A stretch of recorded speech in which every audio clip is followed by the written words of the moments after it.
آله وصحبه أجمعين. أما بعد، أيها المؤمنون اتقوا الله، أوصيكم وإياي بتقوى الله، فقد فاز المتقون. Muslimin dan muslimat, mudah-mudahan dirahmati Allah Subhanahu wa taala. Di dalam sebuah hadis riwayat daripada Ibni Abbas radhiyallahu anhuma, kata dia, qadima Uyayna bin Hisan فنزل على ابن أخيه يعني الحر بن قيس، وكان من النفر الذين يدنيهم عمر رضي الله عنه، وكان القراء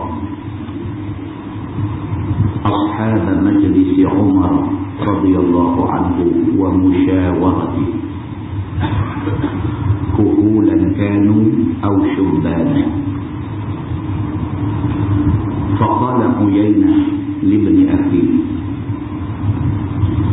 يا ابن أخي، لك وجه عند هذا الأمير، فاستأذن لي عليه. فاستأذن فأذن له عمر. فلما دخل قال: هي يا ابن الخطاب، فوالله ما تعنين الجدل، ولا تحكموا فينا بالعدل. فغضب عمر رضي الله عنه حتى هم أن يوقع به. فقال له الحر: يا أمير المؤمنين، إن الله تعالى قال لنبيه: خذ العفو وأمر بالعرف وأعرض عن الجاهلين، وإن هذا من الجاهلين. والله ما جاوزها عمر حين تلاها، وكان وقافا عند كتاب الله، أو كما قال حديث صحيح رواية البخاري. Seorang sahabat Nabi yang bernama Abdullah bin Abbas radhiyallahu anhuma menceritakan, kata Ibnu Abbas,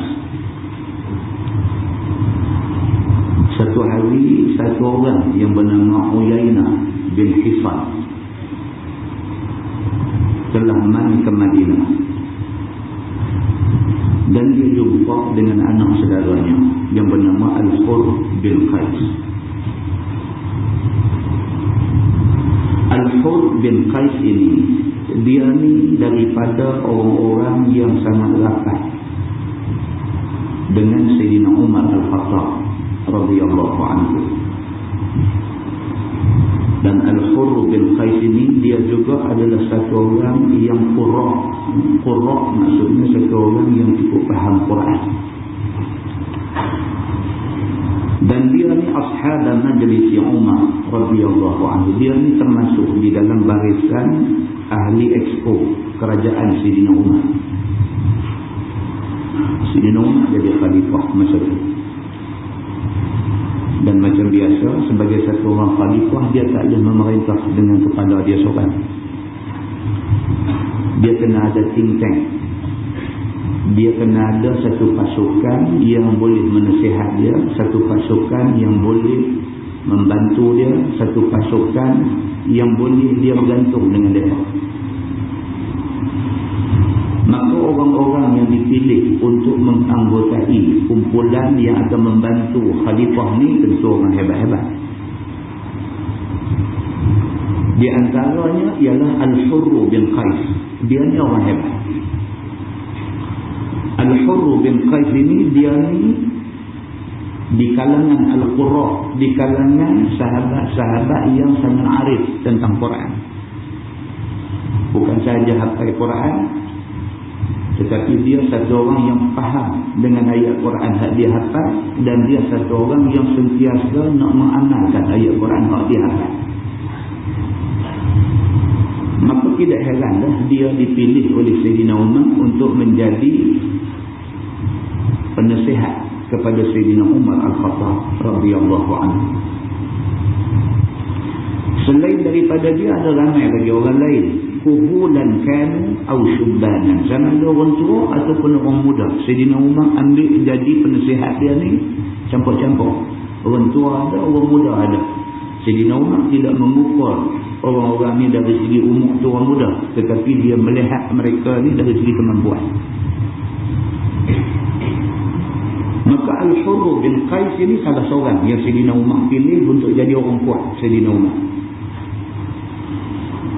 satu hari main Uyainah bin Hisan ini main jumpa Al-Hurr bin Qais. Faqala Uyainah li ibni akhi. Uyainah ni bila dia main ke Madinah, dia jumpa dengan anak saudara dia ni, jumpa dengan Al-Hurr bin Qais ni, dia kata dekat Al-Hurr bin Qais, dia kata ya ibni akhi, dia kata wahai anak saudara aku, laka wajhun 'inda hadzal amir. Dia kata aku tahu kamu dengan khalifah cukup rapat. Laka wajhun, hang ni ada muka, indal amir, di sisi khalifah. Maksudnya hang ni orang kanan khalifah, hang ni boleh cakap dengan khalifah. Walaupun Sayyidina Umar ni bukan susah sangat orang nak jumpa dia. Dia khalifah yang memerintah 2/3 dunia, tapi tak susah orang nak jumpa dia. Tapi susah juga nak jumpa dia. Tak susah tu kalau nak banding dengan haklah ni, nak jumpa susah.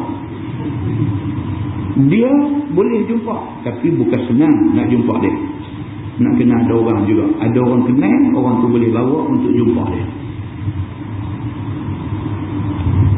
Di antara orang yang boleh tolong rekomen bawa pergi jumpa Sayyidina Umar ialah Al-Hurr bin Qais. Maka bila Uyainah menjumpa dia, Uyainah kata dekat dia, laka wajhun 'inda al-amir. Kamu ada kabel, boleh bawa orang pergi jumpa amir, jumpa khalifah. Fasta'zin li alayhi, maka tolong saya minta dekat Sayyidina Umar, izinkan aku nak jumpa Sayyidina Umar. Aku nak jumpa khalifah, aku minta kamu tolong bawa aku jumpa khalifah. Fasta'zana, maka Al-Hurr bin Qais pun okey, dia kata tak ada masalah, dia tolong aku. Maka satu hari bolehlah berjumpa. Uyainah boleh berjumpa dengan Sayyidina Umar. Falamma dakhala qala hiya ya ibn al-Khattab wallahi ma tu'tina al-jalla wa la tahkumu fina bil-'am. Bila mai hari appointment tu, bila mai hari temu janji untuk jumpa khalifah ni, Uyainah ni masuk di sampai depan Sayyidina Umar, terus dia kata dekat Sayyidina Umar, dia kata wallahi, dia kata ya ibn al-Khattab, dia panggil ya ibn al-Khattab, dia tak panggil ya khalifah Rasulullah, dia tak panggil wahai khalifah, dia panggil ya ibn al-Khattab, wahai anak al-Khattab. Dia kata wallahi, dia kata demi Allah, ma tu'tina al-jad, hang ni lama dah jadi khalifah, dia kata langsung tak bagi kesenangan dekat kami. Kalau tengah nak jumpa tu, rupanya nak pergi jengkai kawan tu. Jadi kalau sangat nak jumpa Sayyidina Umar, minta orang tolong rekomen, tolong atur, tolong apa semua, nak pergi jumpa tu, bukan dia nak pergi, dia nak kata benda ni. Dia sampai depan Sayyidina Umar, dia kata ya ibn al-Khattab, dia kata wahai anak al-Khattab, wallahi demi Allah ma tu'tina al-jadal, dia kata kamu ni selama jadi khalifah, kamu tidak bagi kesenangan pada kami. Wala tahkumu fina bil adli, hang ni selama jadi khalifah tidak berlaku adil pada kami. Faghadiba Umar radhiyallahu anhu hatta hamma an yuqa'a bih. Sayyidina Umar dengar macam tu, faghadiba, marah.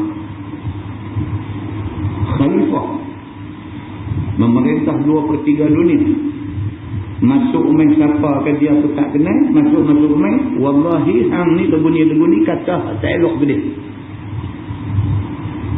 Tak sah kata Sayyidina Umar. Haji Umar biasa apa marah kalau main-main dia kata begitu.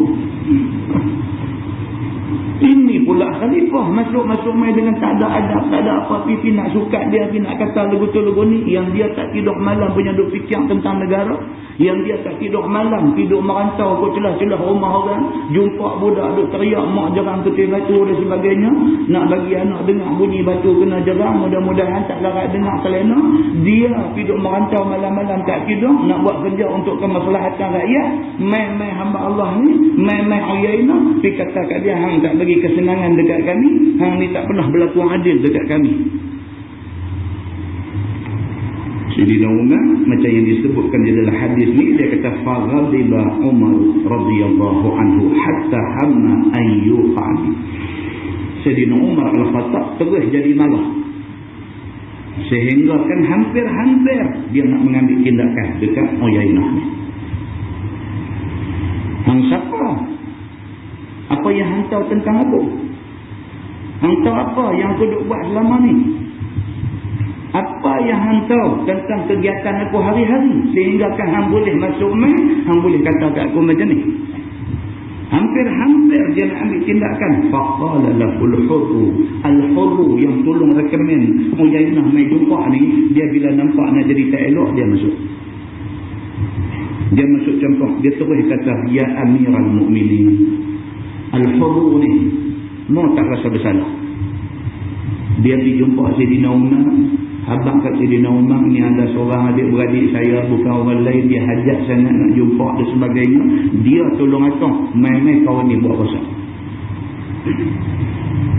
Malu dia ni, dia terus kata, ya Amiral Mu'minin. Dia kata, wahai Amiral Mu'minin, inna Allah Ta'ala qala li Nabi.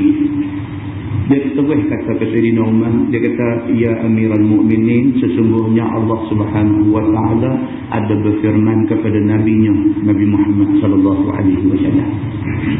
Dalam Quran Tuhan kata, khudhil afwa wa'mur bil 'urf wa'rid 'anil jahilin. Dia kata dalam Quran Tuhan ada sebut, Tuhan turun ayat ni ke Nabi Muhammad sallallahu alaihi wasallam. Maksud ayat tu, khudhil afwa, bagilah kemaafan kepada orang. Wa'mur bil 'urf, buatlah benda-benda baik. Wa'rid 'anil jahilin, tak usah pedulilah kepada orang-orang jahil. Tak usah ambil berat sangat, tak usah ambil hati sangat, tak usah ambil kira sangat. Wa inna hadha minal jahilin. Al-Hurru kata ni, adik-beradik aku yang aku buat main ni, wa inna hadha, sesungguhnya dia ni minal jahilin, ni termasuk dalam puak jahil. Aku silap dah buat main dia ni. Jahil lah, tak ada adab. Kena ada adab. Manusia ni kena ada adab. Nak tunjuk berani ke siapa? Nak tunjuk sombong ke siapa? Nak tunjuk kuat ke siapa? Nak tunjuk berani, nak tunjuk kuat, nak tunjuk apapun dengan cara yang beradab. Itu agama suruh. Bila pergi buat macam ni cara tak beradab. Pergi buat pula ke sahabat Nabi, kepada Sayyidina Umar Al-Khattab, sahabat Nabi. Maka Al-Hurru bin Qais kata, wa inna hadha minal jahilin. Dia ni termasuk dalam kumpulan jahil yang Tuhan sebut dalam Quran tadi, wa a'rid 'anil jahilin. Tak usah peduli dengan orang-orang jahil ni. Wallahi ma jawazaha Umar hina talaha wa kana waqafan 'inda kitabillah ta'ala. Kata Ibnu Abbas, yang kata Sayyidina Umar Al-Khattab ni, demi Allah, bila dia dengar sahaja Al-Hurru baca ayat tadi, khudhil afwa wa'mur bil 'urf wa'rid 'anil jahilin, bila dia dengar saja ayat tu, terus dia stop, dia tak bantah ayat yang dibaca oleh Al-Hurru bin Qais tadi. Dan sesungguhnya Sayyidina Umar Al-Khattab itu satu orang yang amat patuh kepada kitab Allah. Tengah marah betul-betul tu, ayat Quran sepotong boleh potong marah dia. Muslimin dan muslimat yang dirahmati Allah sekalian, inilah kriteria pemimpin yang disebut oleh hadis Nabi sallallahu alaihi wasallam ini. muslimat yang dirahmati Allah sekalian. Di dalam sebuah hadis riwayat daripada Ibn Mas'ud radhiyallahu anhu, kata dia, lamma kana yawm Hunain athara Rasulullah sallallahu alaihi wasallam nasan fil qismah fa'a'ta al-Aqra' bin Habis 100 min al-ibil wa a'ta Uyainah bin Hisan mithla dhalik wa a'ta nasan min ashrafil Arab wa atharahum yawma'idhin fil qismah. فقال الرجل والله إن هذه قسمة ما عدل فيها وما أريد فيها وجه الله. فقلت والله لأخبرن رسول الله صلى الله عليه وسلم. فأتيته فأخبرته بما قال فتغير وجهه حتى كان كالصر. ثم قال النبي صلى الله عليه وسلم فمن يعدل إذا لم يعدل الله ورسوله. ثم قال النبي صلى الله عليه وسلم يرحم الله موسى قد أوذي بأكثر من هذا فصبر. فقلت لا جرم لا أرفع إليه بعدها حديثا أو كما قال متفق عليه. Abdullah bin Mas'ud radhiyallahu anhu menceritakan, kata dia, benda ni berlaku ketika habis perang Hunain. Perang Hunain habis perang macam biasa, Nabi akan himpun semua sahabat-sahabat tentera yang ikut serta dalam perang. Nabi himpun, Nabi akan bahagi harta ghanimah, harta rampasan perang, bagi. Tapi apabila berakhir perang Hunain, pembahagian hak Nabi buat ni tak macam pembahagian hak biasa-biasa Nabi buat. Kali ini athara Rasulullah sallallahu alaihi wasallam nasan fil qismah. Nabi bagi tak sama. Fa'a'ta al-Aqra' bin Habis 100 min al-ibil. Al-Aqra' bin Habis, dia ni ketua suku Badui. Nabi bagi ke dia 100 ekor unta. Wa'a'ta Uyainah bin Hisan misla dhalik. Uyainah bin Hisan, hak kita baca tadi ni, hak dikata ke Sayyidina Umar lebih orang tadi ni, dia ni Nabi bagi kat dia 100 ekor unta juga. Wa'a'ta nasan min ashrafil Arab wa atharahum yawma'idhin fil qismah. Dan demikianlah beberapa orang yang terdiri daripada ashrafil Arab, bangsawan Arab, orang-orang besar dalam masyarakat Arab, mereka ni Nabi bagi lebih daripada orang biasa. Hak biasa ni, hak siapa pun tak kenal Mr. Nobody, orang pun tak kenal dia, dia pun bukan orang yang berkedudukan dalam masyarakat, dia ni orang kebanyakan dapat sikit. Yang Al-Aqra' bin Habis, ketua Badui tadi, dapat banyak. Kemudian Uyainah bin Hisan, dia ni pun satu orang yang cengeng garang, very outspoken dan sebagainya, Nabi bagi banyak. Dan beberapa orang besar, orang-orang bangsawan, orang-orang kaya dalam masyarakat Arab dapat banyak, orang-orang biasa dapat sikit. Nabi bagi macam tu. Faqala rajul, seorang sahabat dia tengok benda ni, dia tak puas hati. Dia tak boleh terima benda ni. Walaupun Nabi yang bagi, dia tak boleh terima. Maka dia kata, wallahi inna hadhihi qismah ma udila fiha. Dia kata, demi Allah, cara Nabi bagi hari ini tak adil. Dia kata, tuan-tuan tengok, Nabi pun ada kutu kata begitu. Tambah tutup guru ustaz, orang peduli apa? Nabi punya pembahagian, ada orang kata macam tu. Dia kata, wallahi, dia kata, demi Allah, inna hadhihi qismah, sesungguhnya pembahagian hak Nabi buat hari ini, ma'udila fiha, tak adil langsung. Dia kata, wa ma urida fiha wajhullah. Dia kata, aku tak nampak cara Nabi bahagi ini bertujuan nak cari keredaan Allah. Dia kata, nampak lain macam. Dia kata, Orang kaya sudahlah kaya, pergi bagi lebih kat dia. Hak miskin pergi bagi sikit ni kok mana ni? Nak cari keredaan Allah ni kok mana ni? Dia tak puas hati. Faqultu, maka kata Ibnu Mas'ud, dia duk ada dekat dengan kawan hadut marah Nabi ni. Kawan ni duk hantam Nabi. Demi Allah, Nabi hari ni tak adil. Nabi mana boleh buat lagu ni, orang kaya pergi bagi banyak, orang besar pergi dapat lebih, orang biasa pergi dapat sikit. Tak adil macam ni. Aku tak puas hati dengan Nabi. Dia duk cakap tu, ada seorang spy Nabi duk sebelah. Siapa dia? Abdullah bin Mas'ud, sahabat besar Nabi sallallahu alaihi wasallam. Dia duk ada sebelah, dia duk dengar kawan ni tak puas hati ke Nabi. Maka kata Abdullah bin Mas'ud, wallahi la ukhbiranna Rasulullah sallallahu alaihi wasallam. Dia bila dengar macam ni, dia kata, demi Allah aku nak report ke Nabi benda ni. Demi Allah aku nak beritahu ke Nabi benda ni. Ada orang tak puas hati dengan Nabi. Fa'ataitu, maka Abdullah bin Mas'ud pergi jumpa Nabi. Fa'akhbartuhu bima qalah. Dia cerita ke Nabi habis siapa yang kata, orang tu kata macam mana muka dia masa dia kata, semua dia pergi habang ke Nabi sallallahu alaihi wasallam. Fataghayyara wajhuhu hatta kana kasir. Nabi bila dengar macam tu, berubah muka Nabi ni jadi merah menyala. Tuan-tuan, Nabi pun manusia. Nama kata manusia ni, dengar orang pasal macam mana kita ni orang main habang kata ustaz, depa kata ustaz lah, saya tak larat dengar. Kita dengar boleh senyum tuan, boleh, kita boleh senyum, tapi senyum kambing.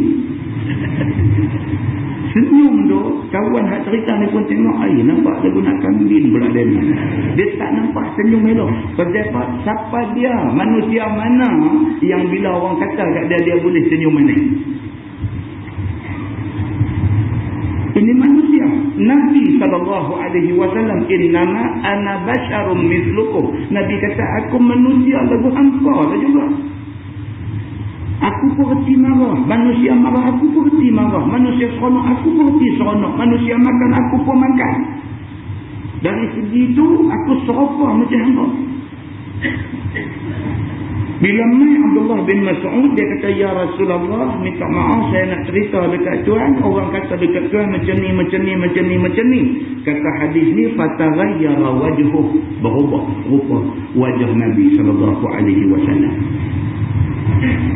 Summa qala Nabi sallallahu alaihi wasallam, kemudian Nabi kata juga satu ayat. Nabi kata, faman ya'dil idza lam ya'dilillah wa rasul. Nabi kata, siapa yang adil dalam dunia ni kalau sekiranya Allah dan Rasul tidak adil? Nabi kata, kalau cara aku buat tadi dekat Al-Aqra' bin Habis, ketua Badui, aku bagi dekat dia banyak. Dekat Uyainah bin Hisan, dia ni orang penting dalam masyarakat, aku bagi banyak dekat dia. Dekat Asyrafil Arab, kepada orang-orang mulia, orang-orang besar di kalangan orang Arab, aku bagi lebih daripada orang lain. Kalau aku buat ni atas sifat aku sebagai Nabi. Bukan aku pilih kasih, tapi aku buat ni atas sifat aku sebagai Nabi. Allah suruh aku buat macam ni. Kalau sekiranya Allah dan Rasul tak adil, siapa adil dalam dunia ni? Nabi kata. Summa qala Nabi sallallahu alaihi wasallam, kemudian Nabi sallallahu alaihi wasallam lepas dia kata begitu, Nabi punya temperature turun balik. Kemarahan Nabi tadi reda balik. Nabi kata, yarhamullahu Musa, qad uziya bi aktsara min hadha fa sabar. Nabi kata, mudah-mudahan Allah Subhanahu wa taala bagi rahmat kepada Nabi Musa. Kerana Nabi Musa disakiti oleh umat dia lebih teruk daripada aku kena kat saat ni. Tapi Nabi Musa boleh sabar. Turunlah. Nabi dah boleh kontrol diri dia. Nabi kata, yarhamullahu Musa. Mudah-mudahanlah Nabi Musa Allah bagi rahmat dekat dia. Pasal apa? Pasal Nabi Musa ni dia lagi teruk kena dengan umat dia. Tapi Nabi Musa alaihi salam ni sabar dengan apa yang kena ke dia. Mudah-mudahan Allah rahmat dia. Maknanya Nabi kata apa? Aku kena tadi sikit kalau nak banding dengan apa yang kena Nabi Musa alaihi salam. Nabi dah okey. Faqultu, kata Ibnu Mas'ud, la jarama la arfa'u ilaihi ba'daha haditha. Abdullah bin Mas'ud yang bawa benda ni pergi beritahu dekat Nabi ni, dia kata la jarama, dia kata memang tak patutlah aku pergi habang ke Nabi benda ni. Tak patutlah aku silap pergi cerita benda ni dekat Nabi. Dengan kerana aku pergi cerita, Nabi jadi marah macam tu. Tak patut aku pergi cerita benda ni dekat Nabi. La arfa'u ilaihi ba'daha hadithah. Abdullah bin Mas'ud kata, selepas ni sekali-kali aku tak akan bawa apa pun cerita-cerita hatta elok tentang Nabi untuk diketahui oleh Nabi sallallahu alaihi wasallam. Hadis itu muttafaqun alaih. Sepakat ulama mengatakan itu hadis sahih. Muslimin dan muslimat yang dirahmati Allah sekalian, kita ambil yang iktibar. Kita dalam masyarakat. Masyarakat ni tuan-tuan, tajuk yang kita baca bulan lepas dengan tajuk yang kita nak baca saat lagi insya-Allah. Ini cerita manusia. Manusia ni adalah anggota masyarakat. Nama kata masyarakat ni cerah-cerah pagi dia ada cerita nak abang Allah. Cerita tu dia dengar lepas tak penting. Cerita dia dengar tu betul tak betul, faham tak faham, tak penting. Yang penting dia dengar dia nak abang Allah. Yang kadang-kadang cerita yang dia buat tu memudaratkan orang yang tertentu, dia tak pernah ambil kisah orang tu nak mudarat ke, orang tu nak jadi apa ke, orang tu punya pasal.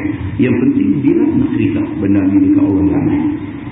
Jadi kita kalau duduk di tempat orang yang kena cerita dengan cerita-cerita yang tidak elok ni, sabar. Ingat bahawa Allah Subhanahu Wa Taala tu Tuhan, bukan Tuhan kita saja, Tuhan semua sekali.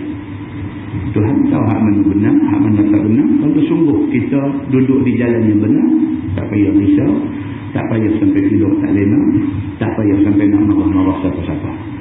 Kita pulang balik benda ni kepada Allah Subhanahu Wa Taala. Mudah-mudahan fitnah-fitnah, cerita-cerita tak betul dan sebagainya menjadi ujian bagi kita, kesabaran kita mengkifaratkan mana-mana dosa-dosa yang kita buat sebelum ini.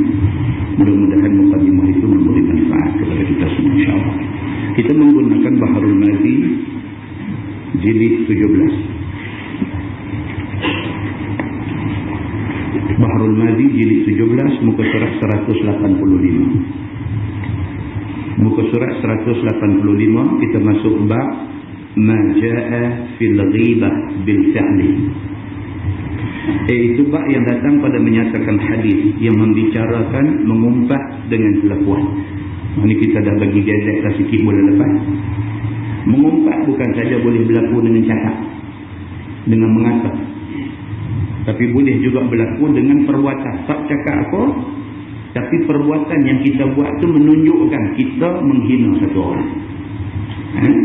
Kita jadah mulut. Main satu orang, mulut saja sudah cukup dianggap mengumpat. Ini agama bagi kita. Buat mata. Mulut tak cakap apa-apa pun nak mata buat dulu. Satu macam yang kali. Kan? Mengumpat. Di sisi agama itu adalah mengumpat. Jalan lidah.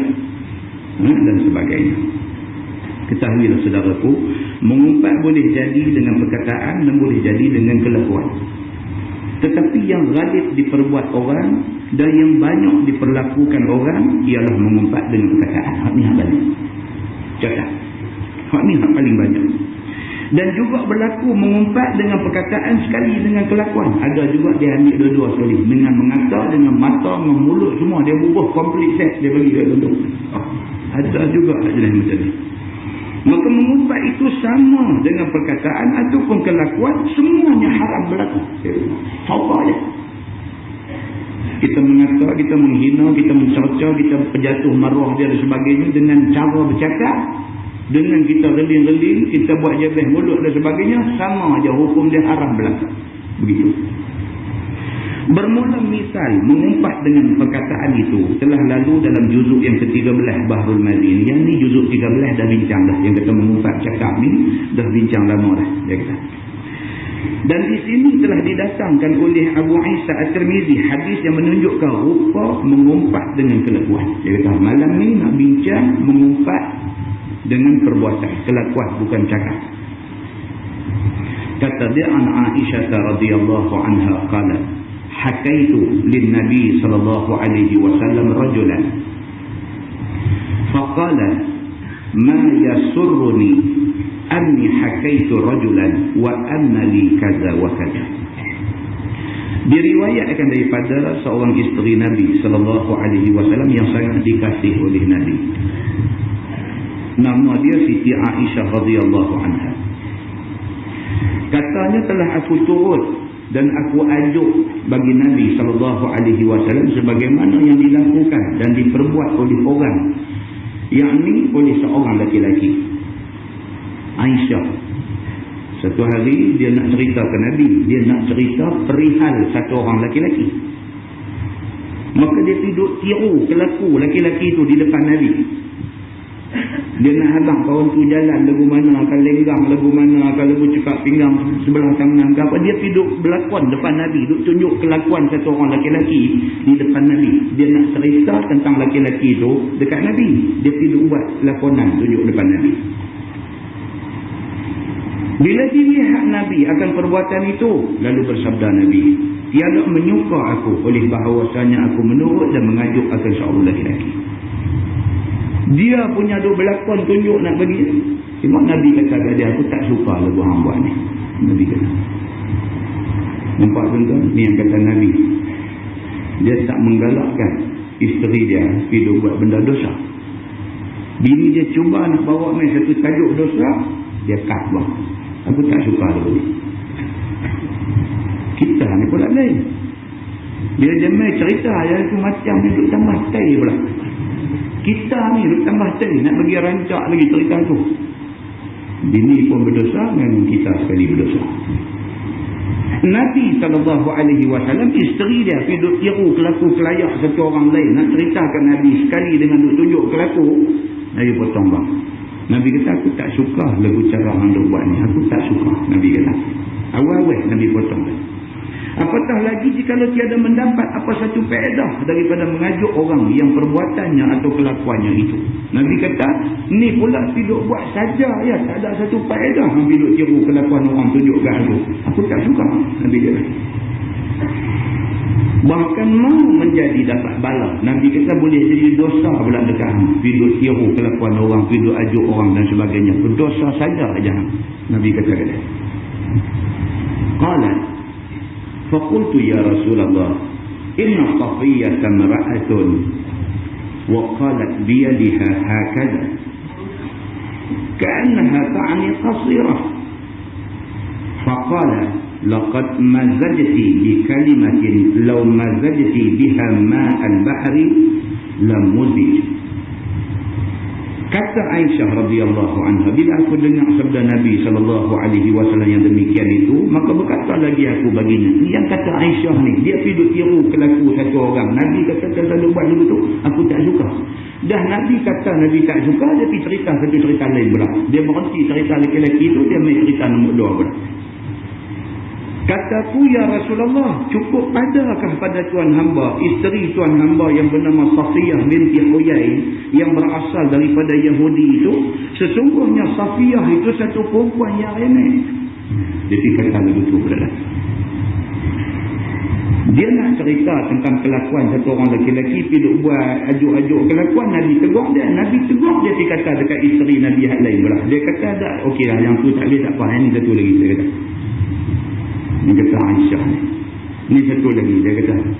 Tak nak tanya betul-betul. Dia kata okey ke dapat isteri macam Safiyah binti Huyai ni. Sudahlah Safiyah binti Huyai, isteri kamu mandu aku. Sudahlah dia ni keturunan Yahudi. Pendek pula dia kata. Dia kata begitu. Dan langsung Siti Aisyah mengisyaratkan dengan tangannya. Serta katanya begini. Dengan tangannya seolah-olah kehendak Siti Aisyah pada mengisyaratkan, menunjukkan kepada Nabi akan pendek dan remeh rendah tubuh Siti Safiyah itu. Sudahlah dia kata, tak nak tanya. Dia kata okey kan Safiyah ni. Sudahlah bangsa Yahudi. Pendek pula. Dia kata pendek, dia buat dengan tangan pula lagi. Dia tunjuk kata kontur pendek. Dia buat macam tu di depan Nabi SAW. Bila dilihat oleh Nabi dan didengar oleh Nabi akan perkataan Aisyah yang demikian itu, maka Nabi pun terus menegurnya dan memarahnya. Nabi bila tengok macam tu, Nabi terus tegur sekali dengan marah. Sabda Nabi, wahai Aisyah, demi sesungguhnya telah kamu gaulkan cakap kamu dengan satu kalimah busuk dan keji. Nabi kata dalam banyak-banyak benda yang kamu cakap, hak ni cakap yang keji, yang tak elok. Nabi kata, jikalau kalimah itu dicampur gaulkan dengan dia akan ayak laut, maka pastilah bergaul ia. Hang cakap tadi ni, cakap menghina orang tadi ni, cakap tu kalau pergi buang dalam laut, Nabi kata, yakni kamu sekarang telah melampau had yang diharuskan oleh syarak pada bercakap itu, telah melampau kamu kepada benda yang dicegah Allah, maka boleh diumpamakan cakap kamu itu macam benda cayak yang sudah bercampur di dalam air laut, yakni tidaklah dapat lagi diasingkan, dihilangkan dan jadilah laksana pepatah Melayu, dengan sebab setitik susu jatuh ke dalam kuah belanga, binasa semua isi belanga itu. Nabi kata hari ni berapa banyak kalimah yang hang cakap, yang kalimah tu baik-baik, tapi kerana satu kalimah tak elok yang hang cakap ni, kalimah ni dah bercampur dengan kalimah yang banyak-banyak yang baik-baik yang sebelum ni, kalimah hak sikit ni spoil habis kalimah baik banyak yang hang cakap hari ni. Nabi kata seumpama orang kata kerana nilah titik rosak susu sebelah. Kerana hang cakap banyak ni je, hang pergi cakap nak menghina isteri aku yang seorang lagi, hang nak hina Safiyah, maju kamu sendiri. Kerana perkataan keji kamu menghina saudara kamu sendiri, kerana tu berapa banyak kalimah baik yang kamu cakap hari ni rosak habis. Nabi kata demikianlah kamu wahai Aisyah, dengan sebab satu kalimah busuk itu yang kamu keluarkan, maka jadilah binasa ibadah kamu semua. Kata At-Tirmizi, ini hadis hasan lagi sahih. Macam berat tak benda ni? Kita ingat lagi, kita 24 jam berapa banyak benda tak elok kita cakap. Berapa banyak benda tak elok yang kita bercakap daripada pagi tadi celik-celik mata semayang subuh tu sampai nak main masjid maghrib saat ni, berapa banyak benda yang kita cakap yang benda tu tak betul, tak apa, tapi kita dah cakap lah, merosakkan ibadat yang kita buat banyak-banyak hari ini. Begitu masalah. Dia kata umpat yang menyebabkan Nabi tinggal isteri dia lebih daripada 2 bulan tersebut di dalam sebuah hadis di dalam At-Targhib wa Tarhib. Ni pula dia nak omel satu hadis yang menunjukkan bahawa Nabi SAW dia tak mau nak compromise dengan orang-orang yang mengumpat ni. Isteri Nabi mengumpat, Nabi biasa boykot dia, Nabi pulau dia 2 bulan lebih. Kita tengok hadis dia. An Aisyah radhiyallahu anha annahu i'talla ba'irun li Safiyyah binti Huyay wa 'inda Zainab fadlu dhahri faqala an-nabi sallallahu alaihi wasallam li Zainab a'tiha ba'iran faqalat ana a'ti tilka al-yahudiyyah faghadiba Rasulullah sallallahu alaihi wasallam fahajaraha zat al-hijjah wal muharram wa ba'd as-saf. Diriwayatkan daripada seorang isteri Nabi sallallahu alaihi wasallam yang bernama Aisyah radhiyallahu anha. Kata Sayyidatina Aisyah bahawasanya kena sakit unta tunggangan isteri Nabi yang bernama Safiyah binti Huyay. Isteri Nabi yang bernama Safiyah binti Huyay. Safiyah ni pak dia Yahudi, ketua di kalangan masyarakat Yahudi. Allah suruh Nabi pergi menikah dengan Safiyah. Allah suruh. Tujuan dia apa? Supaya menikah, bila menikah dengan Safiyah ni, Nabi boleh tackle hati sebahagian daripada orang Yahudi. Pasal pak Safiyah ni orang besar dalam masyarakat Yahudi. Anak dia Nabi ambil buat isteri. Maka pak dia pun masuk Islam. Bila ketua dia masuk Islam, ramai pengikut masuk Islam. Nabi pergi menikah dengan Safiyah ni atas perintah Allah Subhanahu wa ta'ala. Tapi isu Nabi menikah dengan anak Yahudi ni telah dieksploitasi oleh musuh-musuh. Sehingga kan sebahagian daripada sahabat Nabi, orang yang dekat dengan Nabi pun terjarum dengan jarum Yahudi ini. dengan jarum musuh Islam ini, dengan jarum munafik ini. Sehingga kan bila sebut Safiyah isteri Nabi, dia kait sekali dengan keturunan Yahudi. Saja nak cari pasal. Tak ada apa boleh nak cari pasal. Ada sikit-sikit pun kita exploit cukup-cukup, kita rosakkan dia. Pasal apa? Pasal kita tak suka dia. Maka ini yang berlaku kepada Safiyah binti Huyai. Dia anak Yahudi. Bila sebut aja nama dia, orang nanti sebut anak tilkal Yahudiyah ni, perempuan keturunan Yahudi ni kah? Dia duk sebut Yahudi ni.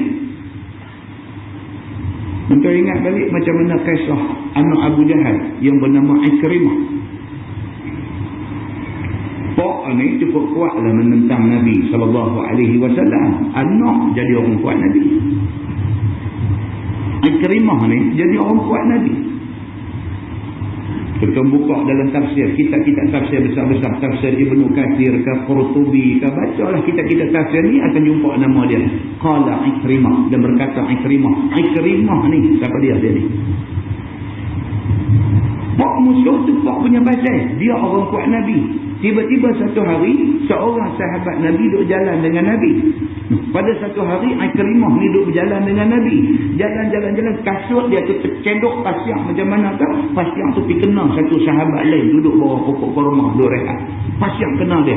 Dia tengok-tengok Ikrimah yang menyebabkan pasiang tu kena dia. Dia terus bangkit, dia kata, celaka kamu anak Abu Jahal. Apa yang pergi sangkut dengan pak dia? Tapi orang sakit hati ni, bila sakit hati dia merawik habis. Dia kata, celaka kamu anak. Nabi SAW bila dengar macam tu, Nabi kata, dia ni tak nak kena mengenal dengan bapa dia. Aku harap aku tidak dengar kali kedua kamu cakap macam tu pada dia. Nabi kata. Untuk baca riwayat hidup cerita tentang Ikrimah ni, dia nak hafal Quran, dia satu hari dia tak berapa nak boleh ingat, ingatan dia tak kuat untuk nak ingat ayat Quran. Dia duduk peluk tubuh tu, peluk lutut tu, dia suruh orang mengikat dia dengan kain. Ikat dia tak usah rongkai. Selagi dia tak ingat ayat tu, jangan rongkai ikatan dia. Punya nak menguasai Quran sambil macam tu. Muslimin dan muslimat yang dirahmati Allah sekalian. Safiyah binti Huyai isteri Nabi ni pun serupa. Satu hari unta dia sakit. Unta sakit, lembu kaitan rosak. Dia macam tu. Zaman tu unta tu kaitan. Satu hari unta kepunyaan Safiyah binti Huyai isteri Nabi ni, unta dia sakit. Dan ada di sisi Siti Zainab isteri Nabi juga lebih daripada seekor unta kosong. Dia kata seorang lagi isteri Nabi nama Zainab. Zainab ni ada unta lebih daripada seekor. Maksudnya kita dua biji lah. Bila unta kawan ni sakit, unta kawan ni pula ada sampai 2-3 ekor. Apa salahnya bagi pinjam kat kawan ni? Itu ceritanya. Maka sabda Nabi SAW kepada Zainab. Nabi kata dekat Zainab, isteri dia seorang lagi. Dia kata, beri olehmu akan unta itu kepada Safiyah. Nabi kata, boleh tak boleh? Hang unta ada 2-3 ekor, bagi seekor untuk Safiyah pinjam. Safiyah pun isteri aku, kamu pun isteri aku. Safiyah dengan kamu Zainab, kamu dua ni madu. Apa salahnya unta dia sakit, kamu bagi pinjam seekor dekat dia. Kamu pun ada lebih daripada seekor unta. Nabi kata, kamu bagi dekat dia pinjam supaya ditunggangnya kerana untanya sakit. Maka jawab Zainab kepada Nabi, adakah hamba nak bagi unta hamba kepada anak Yahudi itu? Nampak? Dia kata balik macam tu. Dia kata, ya Rasulullah, kamu nak suruh aku bagi unta aku dekat dia? Dia ni anak Yahudi. Hidup sangkut dengan pak dia Yahudi ni pasal apa? Bila didengar oleh Nabi SAW akan jawab demikian itu, lalu mereka Nabi SAW. Maka ditinggalkannya. Tidak pergi ia ke rumah Zainab itu pada bulan Zulhijjah dan pada bulan Muharram dan setengah daripada bulan Safar. Dengan kerana pergi bercakap macam tu, pergi bercakap, pergi hina satu orang, kata anak Yahudi, kerana tu Nabi tak pergi rumah dia 2 bulan lebih. Zulhijjah bulan Nabi tak pergi, maknanya raya haji tak pergi rumah dia. Zulhijjah. Muharram Nabi tak pergi, Safar dah masuk bulan Safar berapa hari dah baru Nabi pergi pula rumah dia. Dan meriwayatkan hadis ini oleh Imam Abu Dawud. Sebentar. Kesimpulan hadis itu apa? Kesimpulan dia, Nabi cukup tak suka hidup hina orang. Nabi tak suka. Begitu. Masalah dia kata mengumpat itu sebagai memakan daging saudara. Ini orang yang duk mengumpat, duk mencaci maki, fitnah, mengata dan sebagainya, sama macam dia pergi potong telinga tentu, goreng buat apa lekor makan. Sama macam orang yang pergi makan bangkai orang. Dia kata. Sebagai tersebut dalam hadis di dalam At-Targhib wa Tarhib an Abi Hurairah radhiyallahu anhu qala kunna 'inda an-nabi sallallahu alaihi wasallam faqama rajul faqalu ya Rasulullah ma a'jazahu aw qalu ma ad'afa fulanan faqala an-nabi sallallahu alaihi wasallam irtabtum sahibakum wa akaltum lahmah. Diriwayatkan kepada seorang sahabat Nabi SAW, namanya Abu Hurairah radhiyallahu anhu. Kata dia, adalah kami bersama Nabi SAW. Maka bangun seorang laki-laki, maka berkata sahabat-sahabat, ya Rasulullah, apalah lemahnya si anu ini? Atau berkata mereka itu, apalah dhaifnya si anu ini? Bila didengar oleh Nabi SAW akan kata mereka yang demikian itu, lalu dijawab Nabi SAW, telah kamu umpat kawan kamu itu dan telah kamu makan dagingnya. Duduk sama-sama dalam majlis Nabi. Duduk sama-sama, Nabi duduk mengajar. Kata bangkit satu orang. Bangkit nyonyong-nyonyong jalan di keluar. Kawan lain ni, hak tengok kawan tu bangkit ni. Tengok kata orang tak tahan tu bangkit tu. Ada tak ada jadi ke belah sekarang. Buruk sangka. Bukan ada apa. Buruk sangka. Bukan ni apakah gasak kasang sikit ke apakah semua. Ada satu orang bangkit. Dia ni bangkit pasal nak terkencil. Dia nak pergi panjang. Ni nak duduk-duduk ni. Orang tengok orang bangkit tu. Bangkit tu. Dia kata bangkit dahulu tu, maksud kata dia tu apa dia? Nak leceh dua-dua. Kawan tu baru cakap bangkit dah tak tahan dulu. Cakap apa-apa ni. Berlaku pada zaman Nabi SAW. Ni hadis yang kita baca. Ni berlaku pada zaman Nabi. Bangkit satu orang lelaki, bangkit sahabat ni bangkit. Hak lain ni kata apa? Dalam hadis tu depa kata sama-sama depa kata ma a'jazahu wala punya lemah dia ni leceh. Dia kata ma ad'afa fulanan, apa punya dhaif dia ni leceh sungguh. Apa kita boleh duduk tahan duduk dia bangkit. Sahabat-sahabat hak duk peleceh kawan hak bangkit ni, depa duk cakap tu Nabi dengar. Nabi SAW bila dengar macam tu, terus Nabi balik dekat kawan kata ni. Nabi kata, irtabtum sahibakum, kamu mengumpat saudara kamu sendiri. Nabi kata. Nabi tegur lala tu juga. Nabi kata, hang mengumpat saudara hang sendiri. Wa akaltum lahnahu, hang makan daging. Nabi kata. Bila didengar Nabi SAW akan kata mereka ini, maka dijawab Nabi SAW, telah kamu umpat kawan kamu dan telah kamu makan daging dia. Nabi kata. Dan satu hadis lagi dia kata an Amr bin Shu'aib an abihi an jaddi annahum zakaru 'inda Rasulillah sallallahu alaihi wasallam rajulan faqalu la ya'kulu hatta yut'am ولا يرحل حتى يرحل له فقال النبي صلى الله عليه وسلم ارتبتموه فقالوا يا رسول الله إنما حدثنا بما فيه قال النبي صلى الله عليه وسلم حسبك إذا ذكرت أخاك بما فيه. Diriwayatkan daripada Amr bin Shu'aib, daripada bapa dia, daripada neneknya, bahwasanya mereka sebut di sisi Nabi SAW akan kisah satu orang lelaki. Ni pula duduk sama dengan Nabi, duduk sembang sama dengan Nabi. Sahabat-sahabat yang beberapa orang ni telah cerita perihal satu orang di depan Nabi. Maka berkata mereka itu di dalam duk cerita tu, tiada makan ia sehingga diberi akan dia makan. Dia pun nak kata, apalah kawan kita seorang ni teruk putih, duk tunggu orang bagi makan baru nak makan, tak mau usaha langsung. Dia peleceh satu kawan lah. Apa dia kata, Tuhan bagi riang, Tuhan bagi kederat, Tuhan bagi tenaga, bagi tubuh badan sihat, duk tunggu orang main bagi makan saja baru nak makan, tak mau pergi buat kerja. Yang ni bahawasanya dia satu orang yang teramat lemah sampai kepada derajat, sampai kepada peringkat berhajatkan kepada penolong memberi makan akan dia. Punya koman, tak mau nak buat kerja, duk harap orang main bagi makan saja. Dia pun cerita ke Nabi tentang perihal satu orang yang macam tu.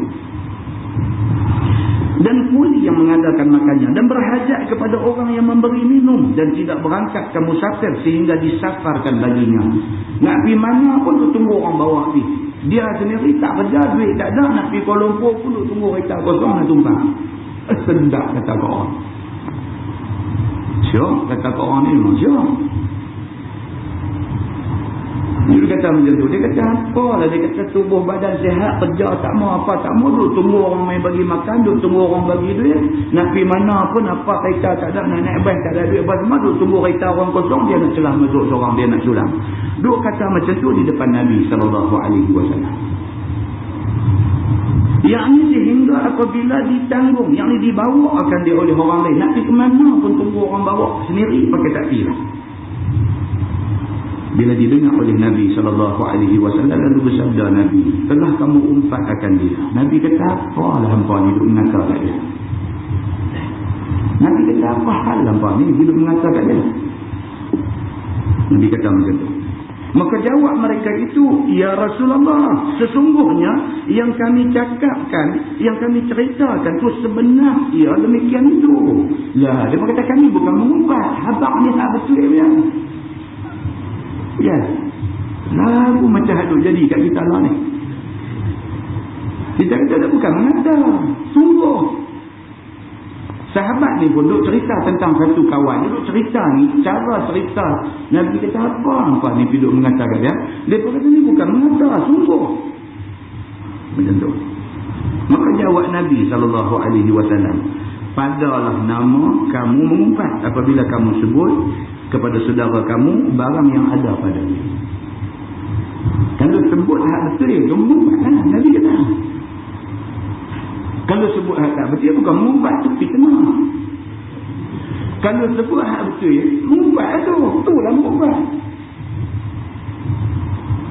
Nabi kata kat sahabat dia, yang ni padalah nama sekalian kamu mengumpat dengan sebab membilang-bilangkan sifat yang ada pada orang yang kena umpat itu.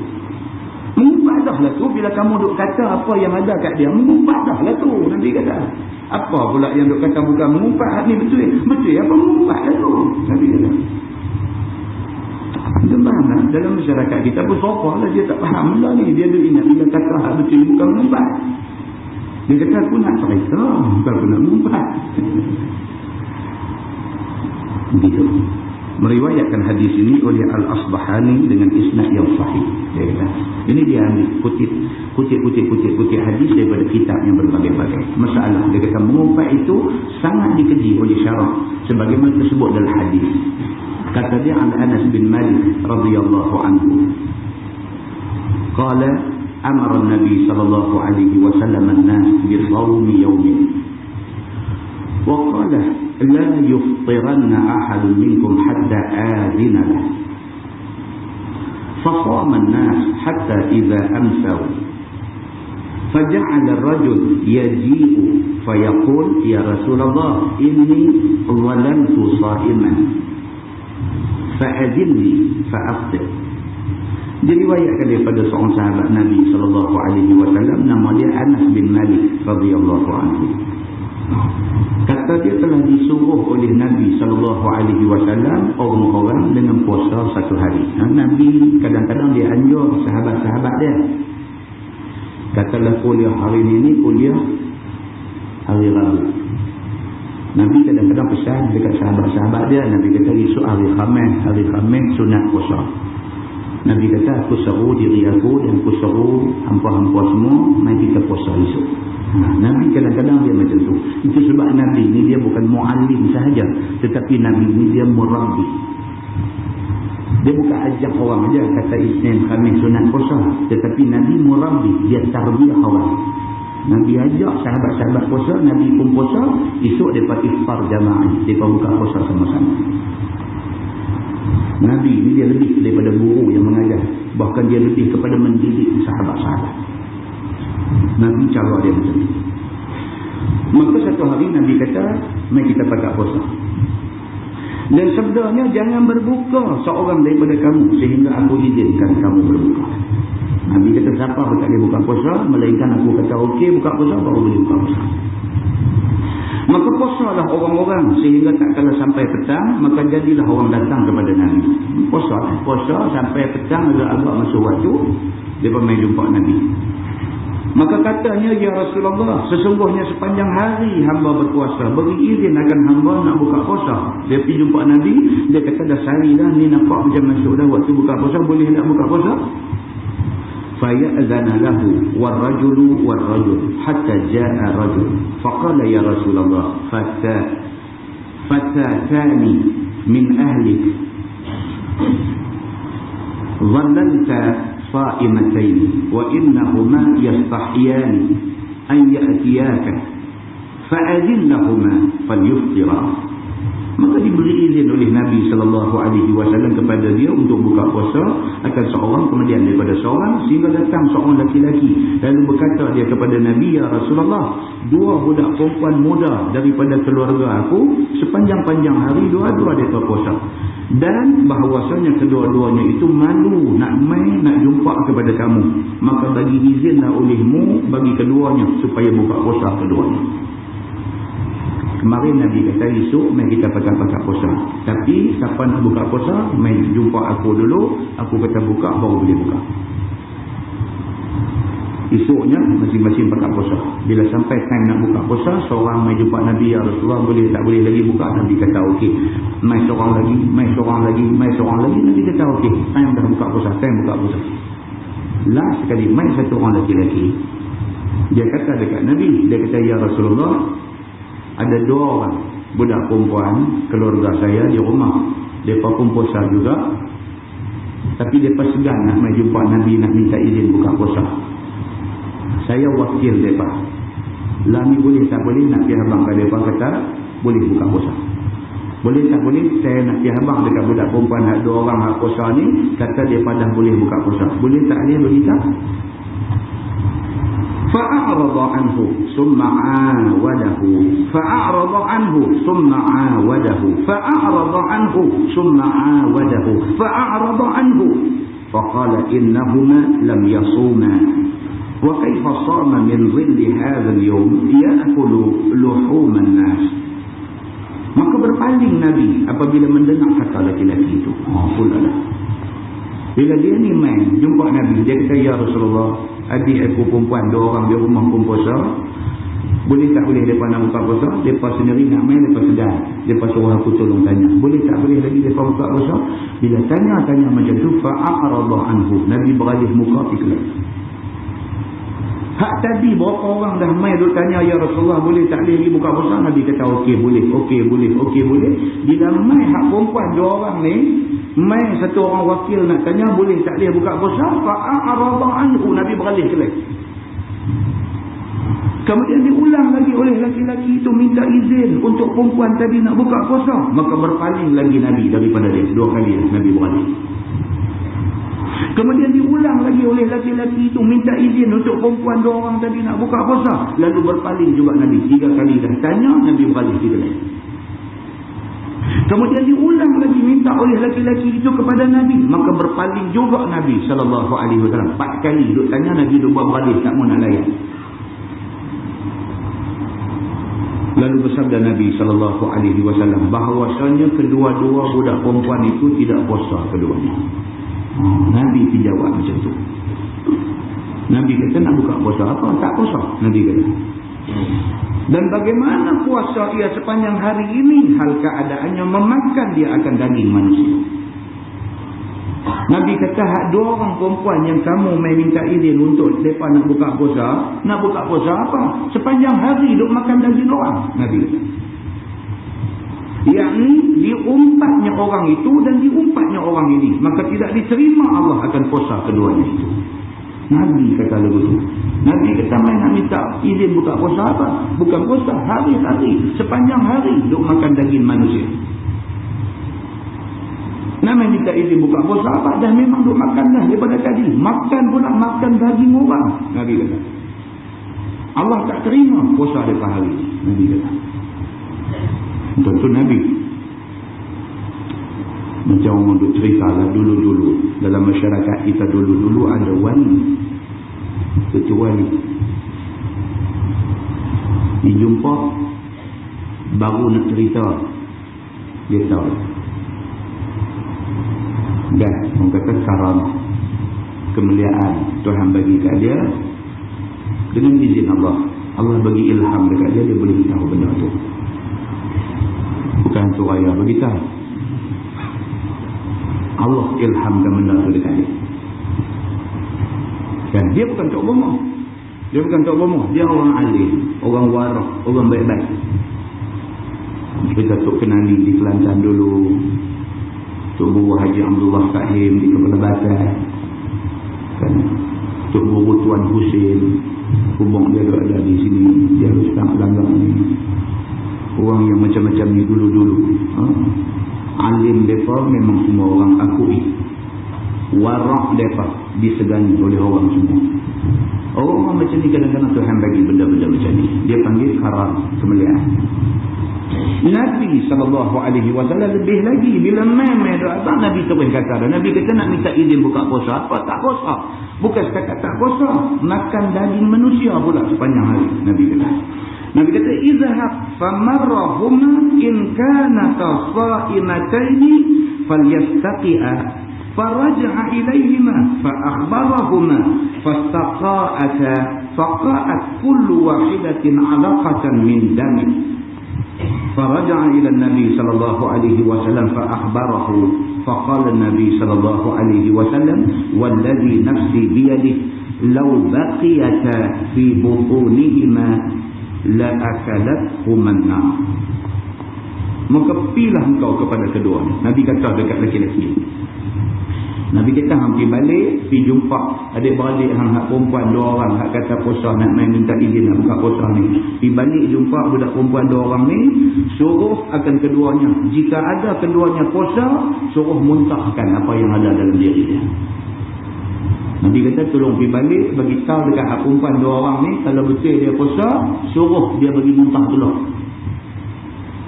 Suruh dia muntah bang apa yang ada dalam diri dia. Maka kembalilah laki-laki itu kepada kedua perempuan muda tadi dan dikhabarkannya suruh Nabi kepada keduanya muntahkan diri itu. Dia ni pun dengar macam tu lari balik bagi tahu. Untuk hampa 2 orang Nabi tak kata boleh buka puasa. Nabi kata hampa tak puasa. Dan Nabi suruh hampa setiap sampai muntah tulang apa-apa daripada diri hampa. Maka kedua budak perempuan itu pun menjunjung suruh Nabi. Lalu muntahlah keduanya. Budak-budak perempuan itu dah kata Nabi suruh, buatlah lebu-lebu mana pun bagi muntah tulang apa-apa. Maka keluarlah tiap-tiap seorang daripada kedua budak perempuan ini sebuku daripada darah. Keluar daripada mulut di darah betul. Sebuku darah tulang. Maka kembali laki-laki itu kepada Nabi SAW dan dikhabarkan akan kedua budak perempuan itu muntah darah berbuku-buku. Maka sabda Nabi SAW, demi Allah, Tuhan yang diriku di dalam kudratnya, jikalau kekal tinggal buku darah itu dalam perut kedua budak perempuan ini, nescaya memakan akan keduanya oleh api neraka. Nabi kata kalau mereka tak muntah ataupun mereka tak usaha sampai keluar darah betul itu, mereka akan dibakar oleh api neraka. Semata-mata kerana puasa, tapi dalam-dalam duk puasa tu duk menghina, mengumpat, mengatakan orang. Meriwayatkan hadis ini oleh Imam Abu Dawud dan Al-Baihaqi dan lainnya. Berat tentang rupanya. Kita duk kata ke orang hari-hari ni rupanya kan? Hak ni tuan-tuan, kita balik muhasabah dan nak sejuk kaki. siapa di kalangan kita ni yang daripada pagi tadi dan malam ni dia tak kata kat siapa-siapa. Kalau ada, alhamdulillah, syukur pada Allah, Tuhan pelihara dia. Tuan-tuan ingat, isteri Sayyidina Osman bin Affan yang juga merupakan anak Nabi sallallahu alaihi wasallam meninggal dunia. Bila nak letak mayat dia masuk dalam liang, Nabi tu ada di kubur tu. Bila nak letak mayat anak Nabi masuk dalam liang ni, Nabi tahan orang ada. Nabi tahan, Nabi tanya. Nabi kata, siapa di kalangan kamu semua yang seingat-ingat dia daripada semalam sampai lah ni dia tak ada buat dosa? Nabi tanya. Semua sahabat ni. Sehingga satu orang kata, Ana ya Rasulullah. Seorang sahabat kata, seingat-ingat aku tak ada buat dosa lah daripada semalam sampai lah ni. Nabi kata, okey, kamu masuk dalam dia. Dia tu masuk dalam dia, sambut jenazah anak Nabi sallallahu alaihi wasallam untuk dikuburkan. Kita tengok betapa pentingnya orang yang tak buat dosa ni. Sampai nak letak mayat dalam kubur, Nabi pilih. Nabi bukan sembarang orang boleh terjun masuk dalam tu. Nabi pilih. Nabi mau orang baik-baik masuk sambut mayat letak tu. Nabi pilih. Tuan-tuan, takutlah. Kita bila tengok benda-benda macam ni, takutlah. Allah yang mengetahui, takut. Kita ambil cermin bawah depan kita, tengok berdanak kita ni. Berdanak kita ni dengan dosa ni, berdanak kita ni. Macam mana doa kita Tuhan yang makbul? Tiap-tiap seorang daripada kita, termasuk saya, tiap-tiap seorang daripada kita, siapa di kalangan kita ni yang tak ada hajat dengan Allah? Semua orang ada hajat. Semua orang ada hajat dengan Allah. Masing-masing dengan kepentingan masing-masing. Ada yang isteri sakit, hajat dia isteri nak sembuh. Ada yang anak sakit, hajat dia anak nak sembuh. Ada yang kerja tak ada lah ni, baru kena buang kerja, hajat dia nak minta dapat satu kerja kok boleh jadi punca rezeki. Nak bela bukan diri dia, bukan isteri dia, anak 5 orang buat. Masing-masing manusia ada hajat dengan Allah Subhanahu wa ta'ala. Tapi kita duk minta dekat Allah ni, bukan kata tiap-tiap kali lepas sembahyang fardu, kerana minta lepas sembahyang fardu ni disuruh. Bukan kata tiap-tiap kali lepas sembahyang fardu. Cari hadis-hadis ni, masa bila yang kata masa mustajab doa, kita minta.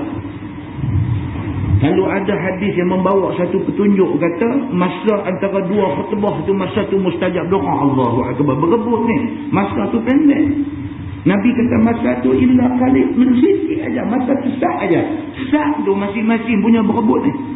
Duk tunggu khatib duduk je. Sampai khatib tunduk ambil kertas jatuh pun dia berbaca doa ni. Punya duk tunggu nak ambil doa mustajab.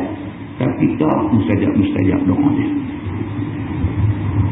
Berapa ramai daripada kita ni duk buat sembahyang istikharah, tak dapat petunjuk Tuhan. Nak buat keputusan ni, masa dah suntuk dah, keputusan kena buat. Jadi nak buat keputusan ni takut nak buat keputusan ni, takut saat ni tak betul kan macam mana ke. Tapi dengar orang mengajak baca kitab kata buat sembahyang istikharah, dia pun buat, bukan buat 5 hari, bukan buat sebulan, duk buat ni dekat 2 bulan dah duk buat ni. Tinggal masa yang tinggal kat dia ni 2-3 hari lagi keputusan nak kena buat. Dia duk rasa istikharah yang dia buat tak membawa petunjuk pada dia. Allahu akbar. Ni ada hantar SMS mai kat kita ni pun, Allah ustaz, saya nak tanya ustaz tentang solat istikharah. Kita baca SMS dia tak ada nak jawab kita pun kadang-kadang. Nak jawab, nak tag tu pun lambat. Dia cerita nak angkat telefon call sekejap lagi dia jadi tarik masa panjang, kita banyak kerja nak buat. Duk ia tak lagi dia hantar mai pula, ustaz tolonglah saya, masa dah suntuk, saya confuse 5 kali confuse, dia tulis dalam SMS. Allahu akbar, kita tengok 5 kali confuse, kena telefon dia juga. Saya confuse. Kita duk tekan lagi, duk main confuse saja, tak ada perkataan lain. Nak kena aku betul kita duk kata kan. Tapi maknanya ada orang macam tu. Dia macam Macam mana ni? Dia kata pergi dengar orang mengajar kita, kata istikharah ni untuk nak membuat keputusan. Sembahyang istikharah. Aku duduk buat tak ada rasa apa pun dia. Muslimin dan muslimat yang dirahmati Allah sekalian. Lepas tu mai satu orang pula bagi petua kat dia, Allah ni istikharah buat juga dia kata. Tapi tulis atas kertas dia kata. Tulis atas kertas ya dengan tidak. Ya dengan tidak. Buat ya ada 10, tidak ada 10. Buat lambat tu goncang. Cabut satu. Cabut ya. Ya kira yang ni lah hasil istikharah dia kata. Dia beritahu kat saya pula macam tu. Dia kata betul tak tafsir Zat buat cara lagu tu. Kalau dia betul-betul dia sampai istikharah goncang putih pada awal kan. Entah jauh tengok. Punya berapa banyak manusia dalam dunia ni yang hajat dia tak boleh nak tunai. Doa tak jalan. Pasal apa? Sekitar ada masalah. Diri kita sendiri ada masalah. Kemudian dia kata mengumpat itu balasnya makan bangkai di negeri akhirat. Kita baca laju-laju. Dia kata demikianlah tersebut dalam hadis. Kata dia Ali bin Abbas radhiyallahu anhu qala lailatan usriya bi Nabiillah sallallahu alaihi wasallam wa nadhara fil nar fa idza qaumun ya'kuluna al-jayf. Yang ni kita baca selalu dalam Isra Mi'raj membaca hadis ni. Qala man haula'i ya Jibril? Qala haula alladhi ya'kuluna luhum an-nas wa ra'a rajulan ahmar azraqa jiddan. Faqala man hadha ya Jibril? Qala hadha aqirun naqa. Diriwayatkan oleh seorang sahabat Nabi sallallahu alaihi wasallam nama dia Abdullah bin Abbas radhiyallahu anhu. Kata dia pada malam dijalankan Nabi sallallahu alaihi wasallam ke Baitul Maqdis. Melihat Nabi sallallahu alaihi wasallam dalam neraka. Tiba-tiba ada satu kaum yang makan mereka itu akan bangkai. Ini cerita Isra Mi'raj. Nabi lalu diperlihatkan kepada Nabi keadaan dalam neraka. Ada sekumpulan manusia duduk makan bangkai. Begitu. Maka sabda Nabi, siapakah orang-orang ini wahai Jibril? Jawab, inilah orang-orang yang makan daging orang-orang, yakni orang yang mengumpat.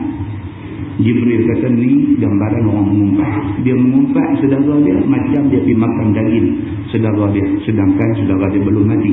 Dia tidur kepak makan tangan kaki, dia makan bangkai saudara dia.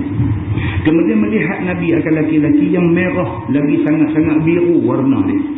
Maka sabda Nabi, siapa dia orang ini wahai Jibril? Jawab Jibril, inilah dia orang yang potong kaki unta Nabi Allah Saleh. Ini pula satu gambaran orang muka dia jadi merah, jadi biru macam tu. Nabi kata siapa mereka ni? Jibril kata ini adalah orang yang terlibat di dalam memotong, membunuh unta Nabi Saleh. Tentu baca dalam tafsir Quran cerita tentang ni orang yang bunuh unta Nabi Saleh. Nabi Saleh bersandar ni unta mukjizat dengan siapa dia buat apa kat dia. Satu hari untuk dia minum. Kita tak boleh minum. Kita minum susu dia saja. Esok unta tak minum, kita pula pergi minum air telaga tu. Lusa unta pula minum air telaga tu, kita tak boleh minum air telaga. Kita hanya boleh minum susu unta saja. Ini unta mukjizat, bukan unta biasa. Jangan siapa niat tak elok pergi nak buat apa dekat unta ni. Dia kata okey. Tapi hak jahat ni tidur bincang pula di hujung kampung tu. Lepas tu jom kita test tengok betul ke unta apa mukjizat apa semua ni. Jom kita pergi sembelih bang unta ni, kita buat kenduri makan apa. Geng-geng jahat ni pergi ambil sembelih tunggu tengok apa nak jadi. Pasal dah Nabi Saleh kata jangan dekat, jangan sentuh, Tuhan nanti turun bala. Dia pergi sembelih, dia tunggu tengok buat apa, hujan batu nak turun ke apa kan. Tu cangak pergi kanan apa pun tak jadi. Apa kata sembang dia kata. Hantar seorang pula. Hang tolong saya pergi jumpa Nabi Saleh, habang kat dia, unta dia kita dah kerban. Ini riwayat di dalam tafsir. Tuan-tuan baca kisah umat Nabi Saleh buat ke unta Nabi Saleh. Ibnu Katsir cerita tentang benda ni. Ya abang. Terus kata dekat Nabi Saleh, wahai Saleh, nak beritahu satu lah. Unta hang kerbanlah. Dekat lah tak ada dia apa. Dia kata. Lah ni lagu ni lah. Kalau betul lagu yang kamu kata, dengan mengorbankan unta ni boleh jadi apa-apa, suruh Tuhan bagi jadi apa-apa lah ni. Oh, habis. Cukup hebat lah. Boleh kata begitu. Nabi Saleh pun terus angkat tangan minta doa dekat Tuhan. Nabi Saleh kata tunggu 3 hari, kamu akan tahu apa jadi dekat kamu. 3 hari Nabi Saleh kata. Balik-balik tu muka orang yang terlibat dalam dibunuh unta Nabi Saleh ni, hari pertama muka dia jadi kala apa, tukang 3 kala, 3 hari tukang 3 kala. Lepas hari yang ketiga musnah dia balik dengan bala Allah Subhanahu wa ta'ala. Nabi SAW dalam Isra' dan Mi'raj diperlihatkan tentang golongan ini. Meriwayatkan hadis ini oleh Imam Ahmad. Masalah dia kata mengumpat tu lebih besar seksa daripada berzina, sebagaimana tersebut dalam hadis dia dalam kitab Targhib wa Tarhib. Kata dia an Jabir bin Abdullah radhiyallahu anhu wa Abi Sa'id al-Khudri radhiyallahu anhu qala qala Rasulullah sallallahu alaihi wasallam al-ghibah ashaddu min az-zina. Qila wa kaifa? Qala ar-rajul yazni thumma yatub fayatubu Allah alayhi wa inna sahib al-ghibah la yughfar lahu hatta yaghfir lahu sahibuhu. Diriwayatkan daripada seorang sahabat Nabi sallallahu alaihi wasallam, nama dia Jabir bin Abdullah, dan seorang lagi bernama Abu Sa'id al-Khudri. Kata kedua-dua mereka ni telah bersabda Nabi sallallahu alaihi wasallam, bermula orang yang mengumpat tu lebih lagi dahsyat seksa ke atas dia daripada orang yang berzina. Orang mengumpat ni kena azab lagi teruk daripada orang yang biasa berzina. Kata orang, mengapa ya Rasulullah? Bila Nabi kata begitu, sahabat kata, takkan kot, takkan mengumpat pula lagi teruk daripada berzina.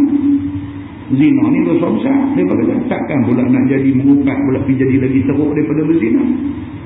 Macam mana boleh jadi macam tu ya Rasulullah? Sabda Nabi, bermula orang laki-laki itu berzina dia, kemudian taubat dia, maka diterima Allah taubatnya.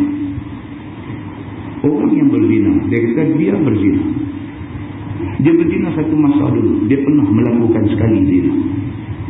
Lepas tu dia menyesal ni, Allah yang mengetahui.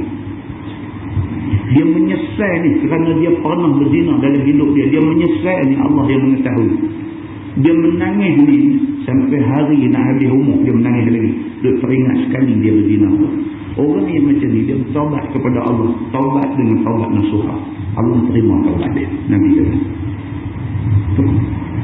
bersalahan orang yang mengumpat, maka bahawasanya orang yang mengumpat itu tidak diampun baginya, sehingga diampun baginya oleh orang yang kena umpat. Berbeza dengan orang yang buat cerita, duk apa semua ni. Orang macam ni, lagi dia tak pergi jumpa tuan tubuh, dia duk kata macam-macam tu, lagi tu dosa dia duk ada kat dia. Dan biasanya orang yang mengumpat ni, jarang dia nak pergi minta maaf dekat orang yang dia mengumpat. Dia takut. Dia pergi ni, saya minta maaf, saya duk kata sama ni, kau ni dengar-dengar, telinga dia satu macam dia capat.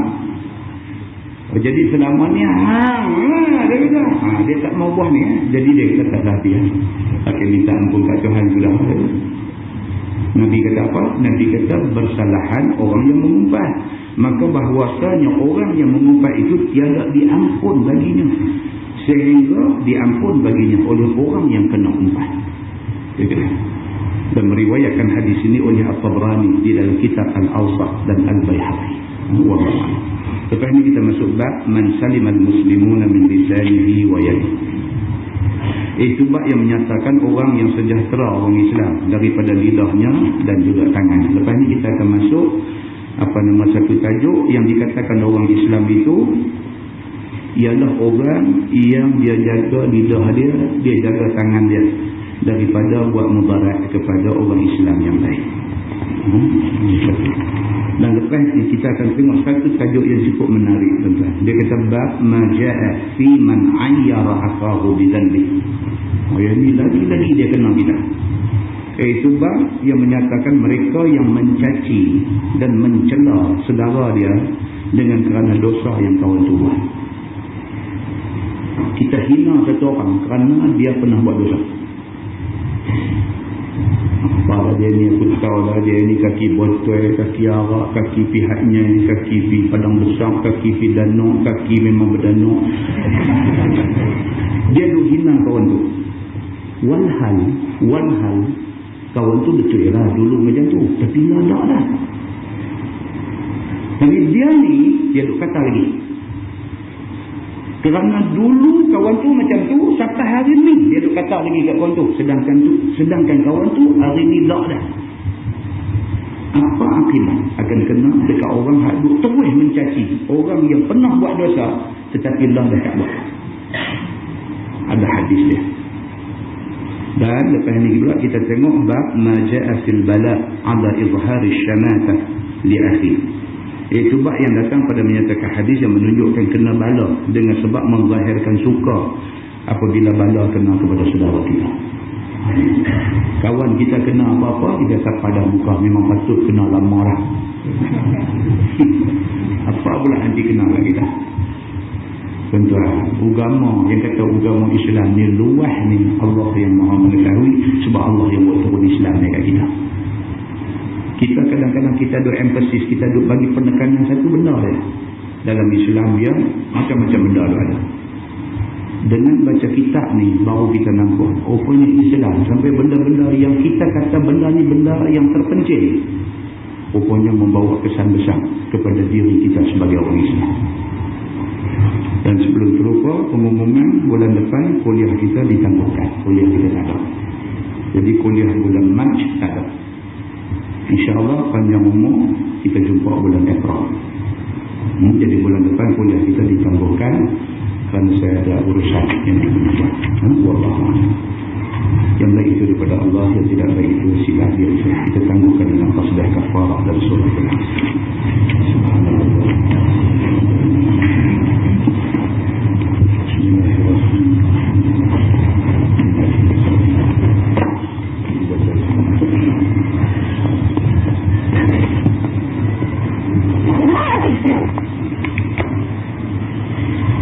اللهم صل على محمد في الأولين والآخرين وسلم رضي الله تبارك وتعالى عن سادتنا أصحاب سيدنا رسول الله أجمعين. بسم الله الرحمن الرحيم. الحمد لله رب العالمين حمدا يوافي نعمه ويكافئ مزيدا. يا ربنا لك الحمد كما ينبغي لجلال وجهك الكريم وعظيم سلطانك. رضينا بالله ربا وبالإسلام دينا وبمحمد نبيا ورسولا. اللهم افتح علينا فتوح العارفين وارزقنا فهم النبيين بجاه خاتم المرسلين. اللهم فقهنا بالدين وعلمنا التأويل واهدنا صراطك المستقيم. اللهم أرنا الحق حقا وارزقنا اتباعه وأرنا الباطل باطلا وارزقنا اجتنابه. اللهم اجعل جمعنا جمعا مرحوما وتفرقنا من بعده تفرقا معصوما. وصلى الله على محمد وعلى آله وصحبه وسلم والحمد لله رب العالمين. السلام عليكم.